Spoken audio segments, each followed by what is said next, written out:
So once again आज मैं आप लोगों के लिए फिजिकल एजुकेशन 12th क्लास की फर्स्ट चैप्टर की क्लास लेके आया हूं और फर्स्ट चैप्टर है आप लोगों का planning in sports. As you know CBSE guidelines आप लोगों को पता है कि आपके कुछ सिलेबस में से काफ़ी सिलेबस में से आपके चीज़ें कुछ डिलीट हुई हैं। हम लेकिन उस टॉपिक पे बात नहीं करेंगे, जो रिवाइज सब्जेक्ट है हम उसी टॉपिक्स पे बात करेंगे। तो पहला जो चैप्टर है वो है प्लानिंग इन स्पोर्ट्स, और प्लानिंग इन स्पोर्ट्स में जो पहला आज हम टॉपिक पे बात करने जा रहे हैं 1.1 exercise meaning and definition of planning. ठीक है। सो आज मैं आपको इस स्लाइड्स के अंदर बताऊंगा कि क्या किस किस फिलोसोफर ने प्लानिंग को किस तरीके से डिस्क्राइब किया है और बताया है। ठीक है। जो भी आपकी क्वेरी, जो भी आपके क्वेश्चंस होंगे वो आप मेरे यूट्यूब चैनल सचिन कुमार उसमें आप पूछ सकते हैं। इसी के साथ साथ अभी जल्द आपकी ऑनलाइन क्लासेस भी होंगी, सो उसमें भी आप मेरे से जो भी आपकी क्वेरी है वो पूछ सकते हैं। सो first of all let's start with planning in sports. So planning in sports basically आपने 11th क्लास में पढ़ा होगा कि हम किसी भी गेम्स को करने, ये वर्ड ही अपने आप में एक बहुत बड़ी अचीवमेंट्स है। So when we have to start any games, so first of all हमें क्या करना पड़ता है, प्लान। ठीक है। जो वो प्लान के क्या क्या मैनेजमेंट होते हैं, क्या क्या रूल्स होते हैं, क्या क्या गेम्स के उसके फिक्चर्स होते हैं, वो हम इस चीज में बात करेंगे। तो आप स्लाइड्स देखिए और स्लाइड्स के दौरान आपको मैं बताऊंगा कि कौन कौन से फिलोसोफर ने प्लानिंग को अपनी ही लैंग्वेज में डिस्क्राइब किया है। ठीक है। तो प्लीज मेरे इस चैनल को लाइक, सब्सक्राइब एंड शेयर जरूर कीजिए और अपनी क्वेरीज को पूछें। ठीक है। So let's talk about planning in. Hello बच्चों, hi, I am your physical teacher Sachin Kumar. और कैसे हैं? I hope you all fit and fine. So अभी हमने बताया जैसे कि आज हमारा जो टॉपिक है, जो चैप्टर है वो है planning in sports. So planning in sports, अगर हम बात करें किसी भी खेल में, खेलने के लिए बहुत से फैक्टर काम करते हैं और डिफरेंट टाइप्स ऑफ फैक्टर होते हैं। तो उन फैक्टर के थ्रू हम बहुत से मैकेनिज़्म होते हैं जिससे हम अपनी हॉस्टेलिक डेवलपमेंट करते हैं। तो प्लानिंग इन स्पोर्ट्स में आज जो हम बात करेंगे वो है meaning and objective of planning, कि पहले तो प्लानिंग है क्या। अगर एज वेल एज कहे कि planning plays the vital role in every field in life, इसका एक बहुत बड़ा वाइटल रोल है सभी फील्ड के अंदर। Physical education sports a significant role of holistic development of that individual. ठीक है। ये एक हॉस्टेलिक डेवलपमेंट है इंडिविजुअल की। इसके साथ साथ बिना प्लानिंग के कोई भी टास्क करना बड़ा डिफ़िकल्ट हो जाता है, चाहे वो पार्टिसिपेशन हो, चाहे वो अचीवमेंट हो, चाहे वो गोल्स गोल हो। तो उसमें एक प्लानिंग करने से उसका एक गोल अचीवमेंट हमें मिलती है। ठीक है।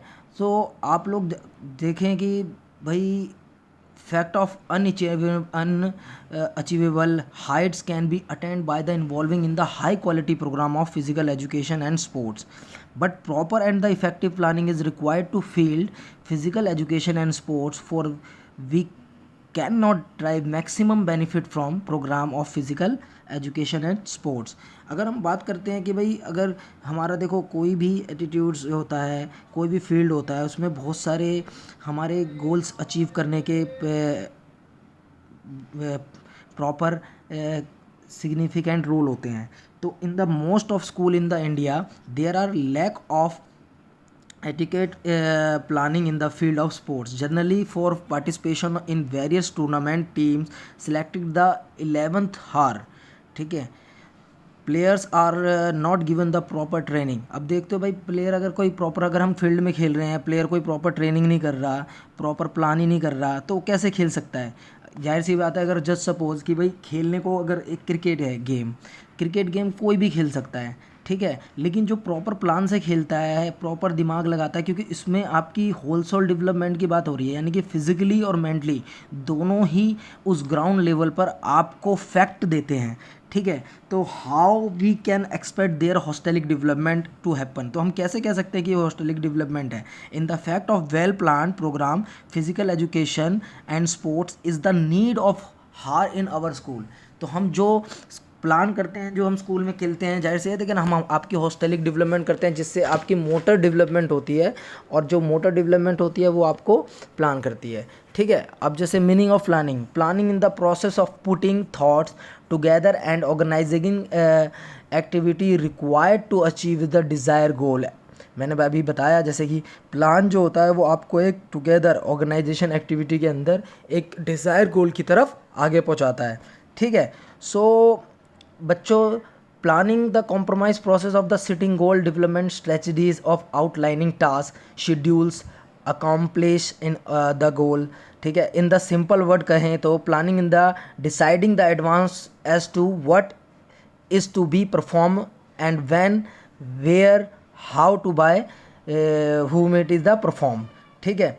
अब इसमें जो फिलोसोफर हैं जैसे कि मिचेल ने बोला है, planning is the usually interpreted as the process of development of strategy to achieve desire objective to solve problem and facilitate action, ठीक है। ऐसे ही एलन ने भी बता रखा है, according to Allen a plan is the trap led to capture the future, ठीक है। प्लान जो है वो एक तरीके से led to the capture of future को कैप्च करता है। अब जो इसके ऑब्जेक्टिव हैं, यानी कि भाई इसके क्या क्या एम्स और जो हम कहते हैं कि हमने प्लान कर रहे हैं उसके क्या ऑब्जेक्टिव हैं, हम क्या क्या उससे चीज़ पा सकते हैं। तो सबसे पहले आप देखो इसके जो मेन पॉइंट हैं, number 1, to reduce the unnecessary pressure of immediately. Plan करने से क्या होता है, जो आपको अननेसेसरी प्रेशर मिलता है गेम में वो रिड्यूस हो जाता है। इसके साथ साथ to maintain the good control over all the activity, यानी कि जो आपका अपने आप पे कंट्रोल है ओवर एक्टिविटी का, वो आपको एक अच्छा फील देता है, आप उसको कंट्रोल कर सकते हो। To facilities to proper coordination, third जो है कि भाई प्रॉपर कोऑर्डिनेशन मिलता है प्लान करने से, क्योंकि अगर आप मान लो जैसे बास्केटबॉल गोल है, सारे 10 लोग खेल रहे हैं, तो 10 लोगों को गेम के बारे में पता ही नहीं है, ठीक है ना, वो किसी को पास कर पा रहे हैं ना वो किसी को कैच कर पा रहे हैं, ठीक है बच्चों। तो हम जब प्रॉपर प्लान करते हैं तो हमें पता है कि हमें भाई हमें किसको बॉल देनी है, किसको ड्रिप करना है, किसी को अंडर पास देना है, कौन शॉट लेगा, तो ये बहुत ज़्यादा ज़रूरी होता है गेम्स के अंदर भी, ठीक है। To reduce the chance of mistakes, और इससे क्या होता है, जो भाई मिस्टेक के चांस होते हैं, देखो मिस्टेक्स तो होती हैं गेम्स में, लेकिन जो इसके चांस होते हैं वो रिड्यूस हो जाते हैं, कम हो जाते हैं, ठीक है। तो ये बहुत प्लान करने से हमें इन चीज़ों का बहुत फ़ायदा मिलता है। ये इसके ऑब्जेक्टिव्स हैं। टू इंक्रीज़ द एफिशिएंसी, जो एफिशिएंसी लेवल है जो आपका है, जाहिर सी बात है वो कंपटीशन के दौरान बढ़ जाता है, ठीक है। और with the help of proper planning in the sports official become the efficient, यानी कि एक अच्छा एफिशिएंट लेने के लिए कैपेबल हो जाते हैं। जाहिर सी बात है जब हम गेम खेलते हैं, गेम के बारे में हमें नॉलेज होती है या गेम के बारे में हमें कुछ पता होता है, तो हम उसके लिए एफिशिएंस हो जाते हैं। टू इन्हेंस क्रिएटिविटी, यानी कि जो क्रिएटिविटी, अब जाहिर सी बात है हर किसी इंसान का हर गेम में एक अपना ही एक्शन और एक अपना ही गोल, एक अपना ही मोटिव होता है। तो कोचेस अपनी तरीके से ट्रेनिंग कराते हैं, ऑफिशियल अपनी तरीके से ट्रेनिंग कराते हैं, लेकिन कभी कभी क्या होते हैं, कुछ चीज़ें ऐसी होती है जो खुद से बनाई जाती है, जो क्रिएटिविटी को अमोंग करती है, नई नई चीज़ों को ले जाती है। जब जैसे अगर आज हमारे पास ये सिलेबस है, अगर हम इससे अच्छा कुछ इसमें अच्छा कंटेंट जोड़ दें तो वो एक अच्छे लेवल पे बन जाएगी, ठीक है। टू इन्हें, और सातवां जो इसका पॉइंट है तो है to enhance the sport performance. इसके साथ साथ जो आपकी स्पोर्ट्स परफॉर्मेंस है, ठीक है, objective the one of the significant objective of planning in the enhance the sports performance of athlete to player. Without proper planning it is impossible to improve the performance of sports person. For example is the well planned training in the field of sports essential to enhance sports performance. So बच्चों, मैंने आज आप लोगों को planning in sports में उसके objective और उसकी मीनिंग के बारे में बताया, ठीक है। सो इसके कुछ क्वेश्चंस हैं, ठीक है, आप उसको रीड कर सकते हैं। मैंने एक पीडीएफ भेज रखी है, आप उस पीडीएफ के भी उसमें अपने सारी चीज़ें देखें और उसको रीड करें, ठीक है। इसके साथ साथ जो वीडियोस में मैंने चैप्टर दे रखा है किसी बुक से, सो उसको भी आप रीड कर सकते हैं। तो प्लीज़ आप लोग, क्योंकि आपके पास ऑनलाइन का घर पे बैठे बहुत अच्छा समय है अपने आप को अच्छा, क्योंकि ये एक ऐसा सब्जेक्ट है जो आपको बहुत सी अचीवमेंट दे सकता है। तो प्लीज़ मेरे इस चैनल को लाइक, शेयर, सब्सक्राइब सारे से सारे करें और दूसरों बच्चों से भी कराएं, ताकि आपको फिज़िकल एजुकेशन की ये क्लास मिलते रहे, ठीक है।